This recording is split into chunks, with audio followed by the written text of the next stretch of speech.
এই আমলটা এমন আমল জিকির যেটার পরিমাণ আল্লাহ বেশি করে করতে বলেছেন। দোয়া হিসাবে যদি এটাই আপনি সারাদিন করতে থাকেন তো আপনার জন্য যথেষ্ট হবে, আল্লাহর কাছে আর কিছু না চাইলেও চলবে। অনেকে হয়তো নতুন শুনেছেন, আজকে থেকে শুরু করে দিবেন, বেশি বেশি করে দিন রাত 24 ঘন্টা যখন সুযোগ পাবেন সকাল বিকাল, মনে থাকে না তো লিখে লিখে ওয়ালে টাঙ্গায় দেন, বাসা বাড়িতে এমন জায়গা লিখে রাখেন তাকাইলে নজরে পড়ে। 6টা দোয়া এবং জিকির আছে, যেই দোয়া জিকির গুলো কোরআন হাদিসে বর্ণিত সকল দোয়া জিকিরের খোলাসা, সারমর্ম এবং নির্যাস। এই 6টাকে যদি কোনো মুসলমান নিয়মিত আঁকড়ে ধরে তাহলে কোরআন এবং হাদিসের যত দোয়া এবং জিকির আছে কেমন যেন তার নির্যাসটা নিয়মিত সে আমল করলো। বলবো সেগুলা। প্রিয় নবী সাল্লাল্লাহু আলাইহি সাল্লাম প্রতিটা পদে পদে, প্রতিটা কাজে কাজে, প্রতিটা মুহূর্তে মুহূর্তে আমাদেরকে জিকির শিক্ষা দিয়েছেন, দোয়া শিক্ষা দিয়েছেন। ইমানদারের জীবনে এমন একটি পদক্ষেপও নাই, এমন একটি কাজও নাই যেই কাজে কোনো না কোনো দোয়া নবী করিম সাল্লাল্লাহু আলাইহি সাল্লাম শিক্ষা দেন নাই, এমন কোনো কাজ নাই। সেই দোয়া, সেই জিকির সম্পর্কে আল্লাহ তাআলা কোরআনে বলেছেন, ইয়া আইয়ুহাল্লাযীনা আমানু, হে ওই সকল লোকেরা যারা ঈমান এনেছো, যারা মহান সত্তা রব্বুল আলামিনকে রব হিসেবে স্বীকৃতি দিয়েছো, সাক্ষ্য দিয়েছো, ঈমান এনেছো, কানেক্টেড হয়েছো, উযকুরুল্লাহ যিকরান কাসীরা, তোমরা আল্লাহর জিকির করো অধিক পরিমাণে, বেশি পরিমাণে। সাধারণ না অন্য আমলের মতো জিকিরের পরিমাণটা হতে হবে সবচাইতে বেশি। আল্লাহ বলেন না কোরআনে কোথাও তোমরা বেশি বেশি নামাজ পড়ো। এই আমলটা এমন আমল জিকির যেটার পরিমাণ আল্লাহ বেশি করে করতে বলেছেন। মুহতারাম হাজিরিন, আমাদের বেশিরভাগ মুসলমানদের অবস্থা হলো আজকাল যে নবী করিম সাল্লাল্লাহু আলাইহি সাল্লামের জিকির, যখন তিনি যে জিকির বা দোয়া করতেন, আমাদের দেশের বেশিরভাগ মুসলমান ভাইরা তার 100 ভাগের 1 ভাগ জিকির সম্পর্কেও আমরা ওয়াকিফ হাল না, জানি না, আমল তো পরের কথা। আমাদের নবী করিম সাল্লাল্লাহু আলাইহি সাল্লাম খাওয়ার শুরুতে আল্লাহর জিকির করতেন না করতেন না? কি বলে খেতেন? বিসমিল্লাহ। খাবার শেষে তিনি দোয়া পড়তেন না পড়তেন না? তিনি যখন ঘুমোতে যাইতেন দোয়া করতেন না?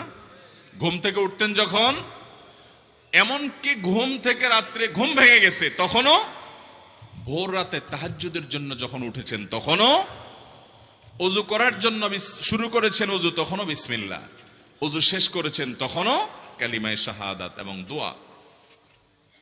ঘর থেকে বের হচ্ছেন, মসজিদে যাবেন তখনও বিসমিল্লাহি তাওয়াক্কালতু আলাল্লাহ, বিসমিল্লাহ। আবার মসজিদে যাচ্ছেন, পথে রাস্তায়ও দোয়া। মসজিদে যখন প্রবেশ করছেন তখনও দোয়া, দুরুদ। মসজিদে প্রবেশের পর তাহিয়াতুল ওযু, তাহিয়াতুস সালাত মসজিদ আদায় করতেছেন, সেখানেও দোয়া। আর পুরো নামাজটা তো জিকির আর দোয়া আছেই। এরপরে নামাজের পর আবার 5 ওয়াক্ত নামাজের পরের দোয়া জিকির, সকাল সন্ধ্যার দোয়া জিকির। এরপরে বাসায় আবার যাওয়ার সময় মসজিদ থেকে বের হওয়ার দোয়া, বাসায় যাওয়ার পথে দোয়া, বাসায় ঢোকার সময় আবার সালাম এবং জিকির। এরপরে আপনি যখন নাস্তা করবেন তখন আবার বিসমিল্লাহ দোয়া, আপনি যখন বাজারে যাবেন তখন দোয়া, আপনি যখন কাজ শুরু করবেন তখন দোয়া, আপনি যখন ইশরাকের ওয়াক্ত হবে তখন জিকির এবং দোয়া, চারটের ওয়াক্ত হবে জিকির এবং দোয়া, জাওয়ালের ওয়াক্ত হবে জোহরের ওয়াক্তের আগ মুহূর্তে, সেই সময় জিকির এবং দোয়া, সালাত। আবার জোহরের সালাত, জোহরের সালাতের পরে আবার 75 সালাতের পরে জিকির, দোয়া। আপনি চিন্তা করেন, এগুলা শুধু রুটিনের কথা বলতেছি। রুটিনের বাইরে যে কাজগুলো হয়ে থাকে প্রতিনিয়ত আমাদের, নতুন পোশাক পরছেন আপনি দোয়া, পুরান পোশাক পরছেন আপনি দোয়া, স্ত্রী সহবাস করছেন আপনি দোয়া, টয়লেটে ঢুকছেন আপনি দোয়া, টয়লেট থেকে বের হচ্ছেন আপনার দোয়া আছে, আপনি যুদ্ধের রণাঙ্গনে গেছেন দোয়া আছে, বিপদে পড়েছেন দোয়া আছে, সুখে আছেন দোয়া আছে। সর্বাবস্থায়, প্রতি মুহূর্তে, প্রতি কদমে, প্রতি দমে, প্রতি নিঃশ্বাসে, প্রতি ক্ষণে নবী করিম সাল্লাল্লাহু আলাইহি সাল্লামের পুরো জীবন আপনি হাদিসের ভান্ডার খুললে দেখবেন দোয়া আর দোয়া, জিকির আর জিকির ছাড়া কিচ্ছু নাই। আল্লাহ তাআলা যে কোরআনে বলেছেন, হে ঈমানদাররা তোমরা আল্লাহকে বেশি বেশি জিকির করো, আল্লাহর স্মরণ বেশি বেশি করো। আল্লাহর স্মরণ বাজারে গেলে তখনও থাকবে, ব্যবসা করব তখনও থাকবে, চাকরি করব তখনও থাকবে, ঘুমাবো তখনও থাকবে, ঘুম ভেঙে যাবে তখনও থাকবে, ওযু করতে যাব তখনও থাকবে, গোসল করতে যাব তখনও থাকবে, মসজিদে প্রবেশ করব তখনও থাকবে, কারোর সাথে সাক্ষাৎ হবে তখনও থাকবে, মুসাফা করব তখনও থাকবে, মুআনাকা করব তখনও থাকবে, স্ত্রী সহবাস করব তখনও থাকবে, খাওয়া দাওয়া করব তখনও থাকবে, টয়লেটে যেতে বের হতেও থাকবে। এমন কোন সময় থাকবে না মুসলমানের যে আল্লাহর জিকির, আল্লাহর স্মরণ, দোয়া থাকবে না। আল্লামা ইবনে সাদি রাহিমাহুল্লাহ বিশ্ববিখ্যাত মুফাসসির তাফসীর ইবনে সাদির লেখক, তিনি বলেছেন কোরআন এবং হাদিসে যত দোয়া যত জিকির আছে পরিমাণে এত বেশি যে এর সবগুলো অনুযায়ী আমল, এটা খুব সহজ কাজ না। আমি চেষ্টা করেছি কোরআন হাদিসে যত দোয়া আছে জিকির আছে এগুলোর জিস্ট এবং নির্যাসটা বের করে আনা। তো আমি কোরআন হাদিস অনুসন্ধান করে ঘেটে দেখলাম 6টা দোয়া এবং জিকির আছে, যেই দোয়া জিকির গুলো কোরআন হাদিসে বর্ণিত সকল দোয়া জিকিরের খোলাসা, সারমর্ম এবং নির্যাস। এই 6টাকে যদি কোনো মুসলমান নিয়মিত আঁকড়ে ধরে তাহলে কোরআন এবং হাদিসের যত দোয়া এবং জিকির আছে কেমন যেন তার নির্যাসটা নিয়মিত সে আমল করলো। বলবো সেগুলা। এই 6টা দোয়া এবং জিকিরের মধ্যে সর্বপ্রথম হলো নবী করিম সাল্লাল্লাহু আলাইহি সাল্লামের প্রতি দুরূদ প্রেরণ করা। নবীজি সাল্লাল্লাহু আলাইহি সাল্লামের প্রতি দুরূদ প্রেরণ করার আমল এরকম আমল, আপনি যদি সারা দিনে শুধুমাত্র নবীজির প্রতি দুরূদ প্রেরণ করার আমলটাই জিকির হিসাবে সবচেয়ে বেশি করেন, দোয়া হিসাবে যদি এটাই আপনি সারা দিন করতে থাকেন তো আপনার জন্য যথেষ্ট হবে। আল্লাহর কাছে আর কিছু না চাইলেও চলবে, আর কিছু না চাইলেও চলবে। দুরূদ মানে হলো নবীজির জন্য দোয়া করা। ভাই, আল্লাহ তার হাবিবকে রহম করবেন, আপনার আমার দোয়ার দিকে আল্লাহর তাকানোর কোনো ঠেকা আছে? নবীজি কি আমাদের দোয়ার কোনো মুখাপেক্ষী? কিন্তু আমরা তার জন্য দোয়া করলে ওই চান্সে আল্লাহ তাআলা আমাদের প্রতি অনুগ্রহ করবেন। একবার না, আপনি নবীজির প্রতি একবার রহমতের দোয়া করবেন, একবার দুরূদ পাঠ করবেন। মান সাল্লা আলাইয়া মাররাতান সাল্লাল্লাহু আলাইহি আশারা, নবীজি সাল্লাল্লাহু আলাইহি সাল্লাম বলেছেন একবার আমার জন্য তোমরা দোয়া করলে, আমার প্রতি দুরূদ পাঠ করলে আল্লাহ তাআলা তোমাদের জীবনে 10 বার 10 জায়গায় 10 টাইমস তোমাদের উপর আল্লাহ তাআলা অনুগ্রহ করবেন। আপনি টেরও পাবেন না কত জায়গায় আল্লাহ অনুগ্রহ করেছেন। আল্লাহ বাঁচাই দিয়েছেন, একটুর জন্য শেষ হয়ে যান নাই। ওই যে দুরূদ পড়ছেন, আল্লাহ তাআলা রক্ষা করছে, আপনি খবরও নাই।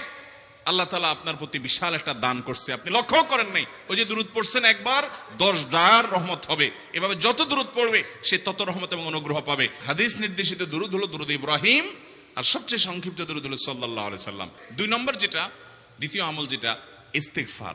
এটাও বেশি বেশি করতে হবে, কারণ ইস্তিগফার সম্পর্কে কোন কোন হাদিসের ভাষ্যের মধ্যে মান লাজিমাল ইস্তিগফার ভাষ্য এসেছে, অর্থাৎ যে ব্যক্তি ইস্তিগফারকে আঁকড়ে ধরবে, এটাকে কন্টিনিউয়াসলি করবে, ইস্তিগফার কখনো ছাড়বে না, সবসময় তার মধ্যে ইস্তিগফার অব্যাহত থাকবে, ওই ব্যক্তিকে আল্লাহ রাব্বুল আলামিন বিভিন্ন পেরেশানি থেকে সারপ্রাইজড হওয়ার মতো এমন এমন পথ বের করে দিবে যে সে চিন্তাও করে নাই।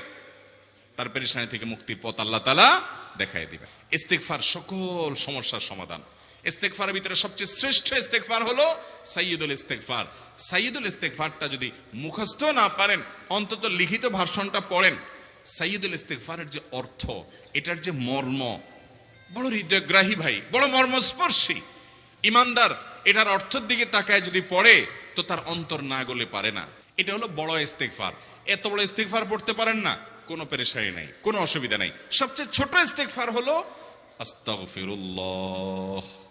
নাম্বার 3, এটা আমাদের বেশিরভাগ মানুষ জীবনে হয়তো শুনেনও নাই অনেকে। ইয়া যাল জালালি ওয়াল ইকরাম, এটা একটা জিকির। আল্লাহ তাআলাকে ডাকা, আহ্বান করা, এটাই জিকির। ইয়া যাল জালালি ওয়াল ইকরাম।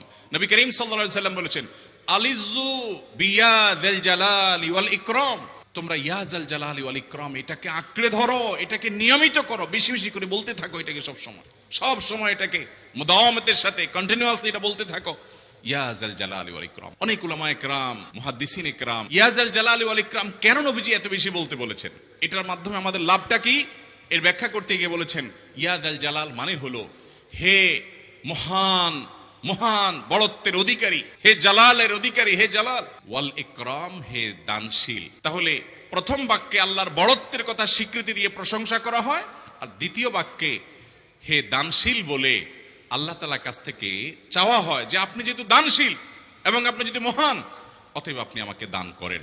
এটা ডাকলেই, আল্লাহকে এই বলে ডাকলেই চাওয়া হয়ে যায়। এই জন্য বেশি বেশি করে ইয়া যাল জালালি ওয়াল ইকরাম পড়তে হবে। অনেকে হয়তো নতুন শুনেছেন, আজকে থেকে শুরু করে দিবেন ইয়া যাল জালালি, সকাল বিকাল মনে থাকে না তো লিখে লিখে ওয়ালে টাঙ্গায়া দেন, বাসা বাড়িতে এমন জায়গা লিখে রাখেন তাকাইলে নজরে পড়ে। 4 নম্বর যে দোয়া এবং জিকির করতে নবী করিম সাল্লাল্লাহু আলাইহি সাল্লাম সব সময় আমাদেরকে উৎসাহ দিয়েছেন, অনুপ্রেরণা দিয়েছেন। লা হাওলা ওয়ালা কুওয়াতা ইল্লা বিল্লাহ, লা হাওলা ওয়ালা কুওয়াতা ইল্লা বিল্লাহ, লা হাওলা ওয়ালা কুওয়াতা ইল্লা বিল্লাহ। এটা হলো সারেন্ডার করা, আল্লাহর কাছে সারেন্ডার করা, আত্মসমর্পণ করা। মানে আল্লাহ ছাড়া কোনো ভালো কাজ করার ক্ষমতা কারণ নাই, করার তৌফিক দেওয়ার ক্ষমতা কারণ নাই, আর পাপ থেকে বাঁচানোরও ক্ষমতা কারণ নাই। এই জন্য আমি কেমন যেন আল্লাহর কাছে সারেন্ডার করছেন, লা হাওলা ওয়ালা কুওয়াতা ইল্লা বিল্লাহ। 5 নম্বর আমল হলো দোয়া ইউনুস। দোয়া ইউনুস জানা আছে তো? লা ইলাহা ইল্লা আনতা সুবহানাকা ইন্নী কুনতু মিনাজ জালিমিন। 6 নম্বর হলো সুবহানাল্লাহ, আলহামদুলিল্লাহ, লা ইলাহা ইল্লাল্লাহ, আল্লাহু আকবার। এই বাক্যগুলো দেখবেন ঘুরে ফিরে নবী করিম সাল্লাল্লাহু আলাইহি ওয়াসাল্লাম সারাদিন পড়তেন। 5 ওয়াক্ত নামাজের পরে 33 বার দেখবেন। আবার দেখবেন সকাল সন্ধ্যায় সুবহানাল্লাহি ওয়া বিহামদি 100 বার, সুবহানাল্লাহি ওয়াল হামদুলিল্লাহি আল্লাহু আকবার 100 বার। আবার এগুলো মাঝে মধ্যে 10 বার, রাতের শোয়ার সময় 33, 34 বার। বিভিন্ন সময় দেখবেন ঘুরে ফিরে এই সুবহানাল্লাহ, আলহামদুলিল্লাহ, লা ইলাহা ইল্লাল্লাহ, আল্লাহু আকবার, এগুলো একটা মিজানের পাল্লাকে পরিপূর্ণ করে দেয়। কোনটা আসমান এবং জমিনের মধ্যবর্তী জায়গায় সওয়াব দিয়ে পরিপূর্ণ করে দেয়। এত বেশি ফজিলতপূর্ণ জিকির। এই জন্য পুরো কোরআন হাদিসের দোয়া এবং জিকিরের নির্যাসের শেষ এবং 6 নম্বর হলো বেশি বেশি করে দিন রাত 24 ঘন্টা যখন সুযোগ পাবেন, যেখানে যেখানে হাদিসে যে সংখ্যা বলা আছে ওটাতে করবেনই, ওর বাইরেও বেশি বেশি করে সুবহানাল্লাহ, আলহামদুলিল্লাহ, লা ইলাহা ইল্লাল্লাহ, আল্লাহু আকবার।